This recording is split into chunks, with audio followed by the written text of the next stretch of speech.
Feliz aquele que respeita o Senhor. Salmo 111. Um bom dia. Em nome do Pai, do Filho e do Espírito Santo. Amém. Recorramos sempre à poderosa intercessão de Maria Santíssima, nossa Mãe, e de São José, o Justo. E como é que alguém respeita o Senhor? Amando sua lei com carinho, sendo caridoso e prestativo, e resolvendo seus negócios com justiça. Ou seja, buscando vivenciar na prática tudo aquilo que nós acreditamos. Não basta apenas acreditar em Deus de uma forma qualquer. É preciso aplicar aquilo que acreditamos em nossas atitudes, em nossas ações, e que a nossa vida se torne um constante louvor a Deus. Na primeira leitura de hoje, na terceira carta de São João, dos versículos 5 ao 8, João escreve a Gaio, um líder cristão conhecido por sua hospitalidade e amor prático. E a carta destaca a importância da hospitalidade aos missionários, contrastando com a conduta de Diótrefes, mencionado mais tarde na carta por sua oposição à liderança apostólica. E a fidelidade de Gaio é evidenciada em seu apoio aos missionários cristãos. A expressão, mesmo que eles sejam desconhecidos, sugere que Gaio agia por amor e obediência ao Evangelho, não apenas por laços pessoais. E esse trecho enfatiza valores cristãos, como hospitalidade, generosidade e cooperação. Em um mundo muitas vezes marcado pelo individualismo, a mensagem de João nos convida a repensar como nos relacionamos com aqueles que trabalham pela causa de Cristo e com a comunidade de fé como um todo. Como é que nós nos relacionamos com a própria vida, realmente praticando os conceitos evangélicos? Não podemos simplesmente fechar a nossa prática cristã a um reduto ideológico. E o que isso quer dizer? Aquilo que nós fazemos enquanto cristão deve ser algo para a vida. Nós não podemos desassociar ser cristão e a nossa vida. São coisas que caminham juntos ou são a mesma coisa. E nesse sentido, é preciso refletir em nossas atitudes a fé que nós temos. No Evangelho de hoje, em Lucas 18, dos versículos 1 ao 8, é a parábola do juiz iníquo e da viúva persistente. E Jesus conta essa parábola para ensinar sobre a importância da oração perseverante e da fé que não desanima.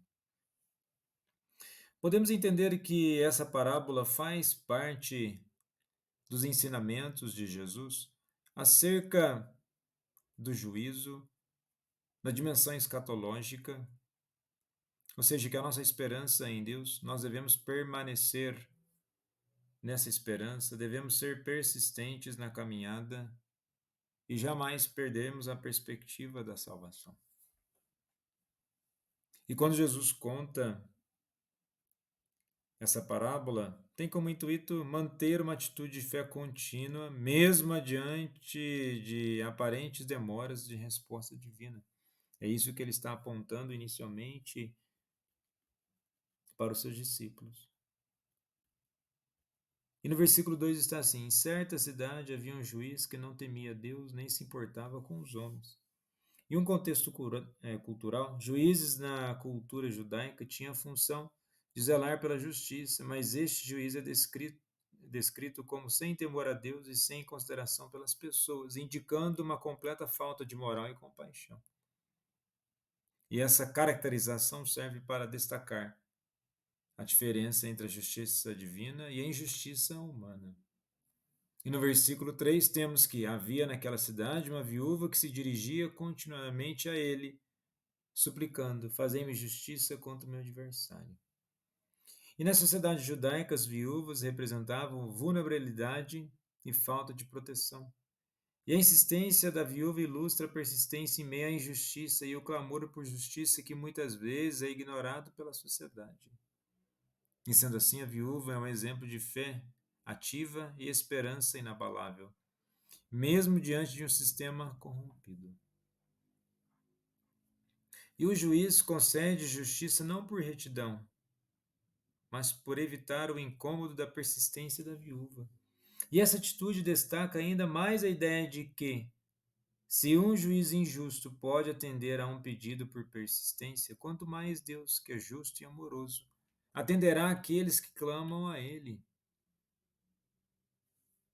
E no versículo 6 e 7, ouçam o que diz o juiz injusto. Acaso Deus não fará justiça aos seus escolhidos, que clamam a Ele dia e noite?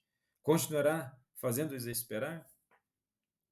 Bom, Deus é infinitamente mais justo de qualquer ser humano, e o clamor dos escolhidos não cai em ouvidos surdos.